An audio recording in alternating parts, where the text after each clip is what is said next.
Joining me this morning here for 10 minutes of morning calm. And today we're going to look at is this idea of what we build and what we plant. And we're looking at this very famous story. We use the word Babel or Babel out of this particular story, the Tower of Babel, where they tried to build a tower going up to heaven. And it's really a beautiful metaphor for this idea of building versus planting. And it's interesting looking at Emmanuel Swedenborg's commentary on it, and he talks a lot about that planting versus building, and how we really have to take a look not at what we build, but what we plant. And I think that's so interesting. Building things is important, right? We would never want to say you don't want to build something in your life or build something or physically build something. I mean, all those things are very true. But there's a lot to be had when we sort of see life, see our spiritual lives much more along the lines of things we plant. Now, what does that mean?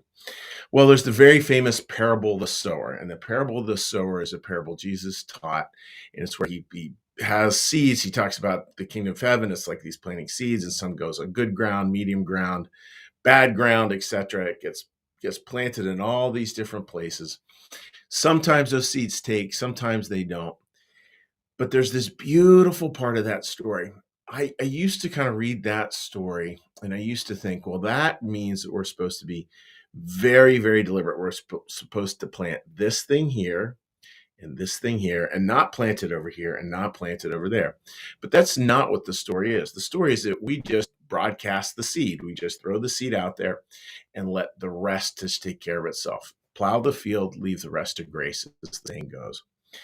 I think there really is a ton of wisdom in that for us. It's so much of our spiritual lives do not uh, are hard to get down to just real exacting architecturalized plans. So much of our spiritual lives are just trying to do things. And we put those seeds out there and we have no idea where they might go. We have no idea how they might be received. We have no idea what might happen. It was interesting, over this weekend working at a local fair. I worked a cashier's booth at the refreshment tent, which was kind of fun to do. And there were a lot of couples who came through, which was kind of fun. I've been doing a lot of weddings over the years. It's a big part of our new church life community, our young couples.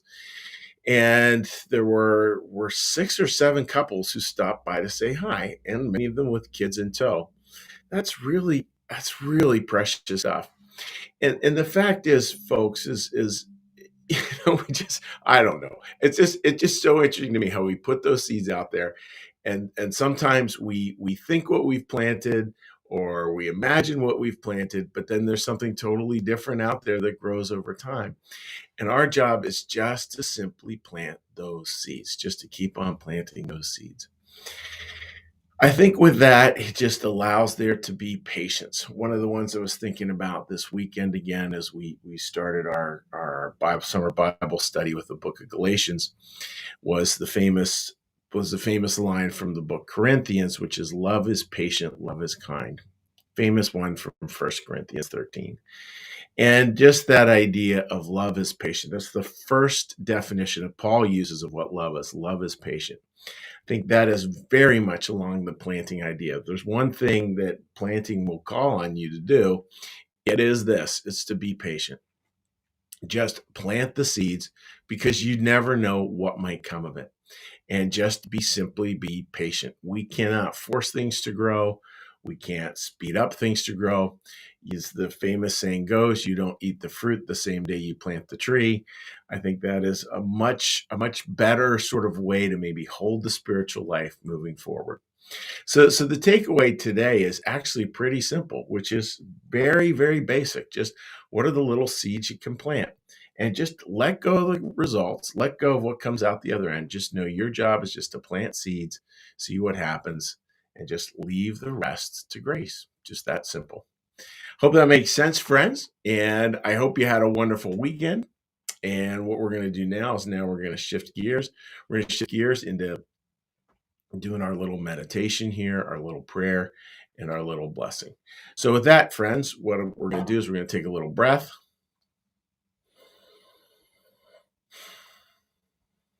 and listen to the prayer bell.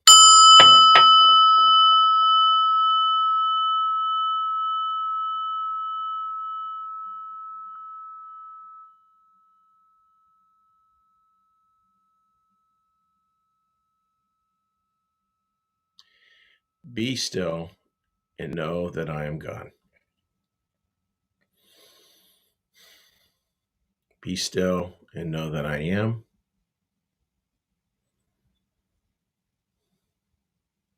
Be still and know that I.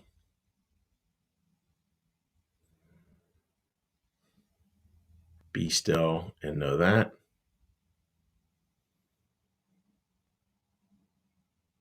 Be still and know.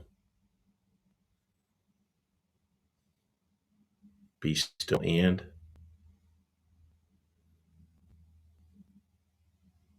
Be still. Be.